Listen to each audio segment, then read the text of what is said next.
केजरीवाल का बीजेपी के राष्ट्रीय अध्यक्ष जेपी नड्डा पर बड़ा हमला, कहा नड्डा ने पूर्वांचली भाइयों को रोहिंग्या कहा, घुसपैठियों से उनकी तुलना की।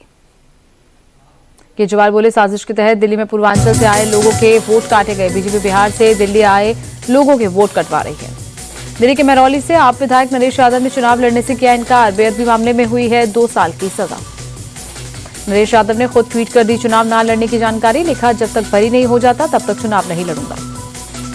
दिल्ली की महरौली सीट से आपने महेंद्र चौधरी को दिया टिकट, मौजूदा प्रत्याशी नरेश यादव के चुनाव नहीं लड़ने के ऐलान के बाद पार्टी ने उम्मीदवार बदला। समल में एएसआई की टीम ने किया प्राचीन शिव मंदिर का सर्वे, 5 तीर्थ और 19 कुओं का भी निरीक्षण, सुबह 6 बजे ही एएसआई की कार्रवाई। समल में मस्जिद के सामने पूजा करने की कोशिश, भगवा गमछा और टीका लगाकर शख्स ने मस्जिद के अंदर घुसकर पूजा करने की कोशिश की।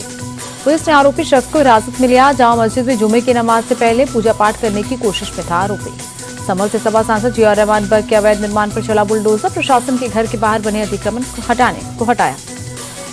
सपा सांसद के खिलाफ बिजली विभाग की कार्रवाई पर डिप्टी सीएम केशव प्रसाद मौर्य का बड़ा बयान, कहा सपा से जो भी जुड़ा होता है उसके यही संस्कार होते हैं। धक्का मुक्की कांड की जांच में जुटी पुलिस, सूत्रों के मुताबिक घायल सांसदों के बयान दर्ज किए जाएंगे। घटना की सीसीटीवी फुटेज और मोबाइल वीडियो की भी होगी पड़ताल, मीडिया के कैमरे की फुटेज को भी सबूत के तौर पर जुटाएगा पुलिस। राहुल गांधी समेत अन्य सांसदों को नोटिस भेजने की तैयारी, बयान दर्ज करने के बाद राहुल से हो सकती है पूछताछ।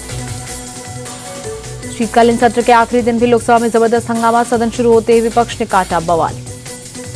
राज्यसभा की कार्रवाई भी अनिश्चितकाल के लिए स्थगित, आखिरी दिन भी सदन में भारी हंगामा।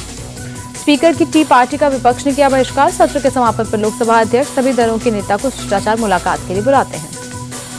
संसदीय कार्य मंत्री किरण रिजिजू बोले विपक्ष के हंगामे के चलते संसद में काम नहीं हुआ, हमने संसद चलाने की बहुत कोशिश की। जेएमएम सांसद महुआ माझी बोली इस सत्र में बहुत उम्मीदों से आए थे, सदन नहीं चलने का बहुत दुख है, सत्ता पक्ष खुद नहीं चाहता कि सदन चले। राहुल गांधी के खिलाफ दर्ज हुई एफआईआर पर बोले केंद्रीय मंत्री गिरिराज सिंह, राहुल गांधी ने देश की राजनीति में अराजकता और झूठ फैलाया। केंद्रीय मंत्री किरण रिजिजू बोले राहुल गांधी ने सांसदों के साथ धक्का मुक्की की, उन्हें देश से माफी मांगनी चाहिए। रिजिजू बोले हाथापाई का अधिकार किसी को नहीं, संसद की गरिमा जरूरी, कांग्रेस को खुद माफी मांगनी चाहिए। शिवसेना शिंदे गुट के सांसद नरेश महास्के का राहुल गांधी पर बड़ा आरोप, बोले बच्चों जैसी हरकतें करते हैं राहुल, उनकी खुद की बाबा साहब से तुलना गलत। जेडीयू सांसद और केंद्रीय मंत्री लल्लन सिंह भी राहुल गांधी पर भड़के, कहा खुद की तुलना बाबा साहब अम्बेडकर से कर रहे हैं राहुल, ये बचपना नहीं तो और क्या है। लल्लन सिंह बोले राहुल का सपना प्रधानमंत्री बनने का और व्यवहार छात्र नेता की तरह, ये सब अपरिपक्वता के गुण हैं। कांग्रेस सांसद गौरव गोगोई का अमित शाह पर हमला, बोले वो 12 सेकंड बीजेपी और अमित शाह के लिए बहुत महंगे होंगे, गृह मंत्री को इस्तीफा देकर माफी मांगनी चाहिए। बीजेपी को लेकर बोली प्रियंका गांधी, बीजेपी हताश हो चुकी है, इसीलिए उन्होंने राहुल गांधी पर झूठी एफआईआर दर्ज कराई।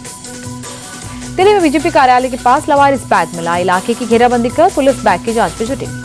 शिवसेना उद्धव गुट के नेता संजय राउत के घर की रेकी, बाइक सवार 2 अज्ञात लोगों ने किया घर का मुआयना, सीसीटीवी फुटेज की पड़ताल के बाद केस दर्ज करेगी पुलिस।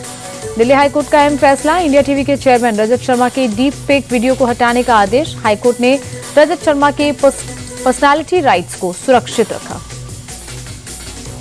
दिल्ली हाईकोर्ट का मेटा प्लेटफॉर्म को डीप फेक वीडियो हटाने का निर्देश, कहा सोशल मीडिया से रजत शर्मा के डीप फेक वीडियो हटाए जाएं। इंजीनियर अतुल सुभाष के परिवार ने सुप्रीम कोर्ट का दरवाजा खटखटाया, बेटी की खुदकुशी के बाद मां ने 4.5 साल के पोते की कस्टडी मांगी।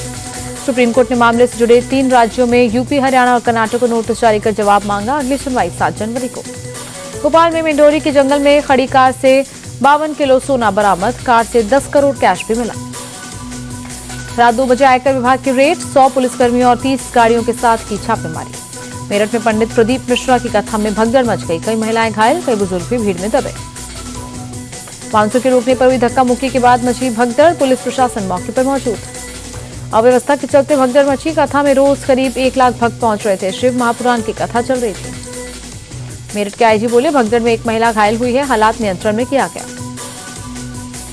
नागपुर विधानसभा की सीढ़ियों पर एमवी का प्रोटेस्ट, बीजेपी के खिलाफ की नारेबाजी। परभनी हिंसा मामले में न्यायिक जांच के आदेश, सीएम देवेंद्र फडणवीस ने निर्देश दिए।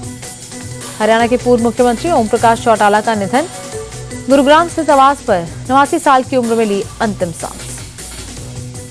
ओबी चौटाला के निधन पर भूपेंद्र हुड्डा ने जताया दुख, बोले वे मेरे बड़े भाई की तरह थे, उन्होंने हरियाणा की जनता की बहुत सेवा की।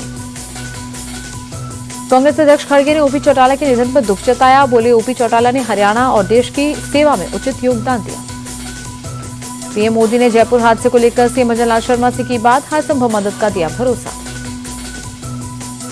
कोलकाता के तोपसिया इलाके की झुग्गी बस्ती में भीषण आग, कई झुग्गियां जलकर खाक। शेयर बाजार में आज फिर भूचाल, हफ्ते के आखिरी कारोबारी दिन सेंसेक्स में 1176 अंकों की गिरावट, निफ्टी भी 364 अंक लुढ़का। डॉलर के मुकाबले ऐतिहासिक निचले स्तर पर पहुंचा रुपया। एक अमेरिकी डॉलर की कीमत 85 रुपए 10 पैसे। इस साल डॉलर के मुकाबले रुपए में करीब 2% की गिरावट।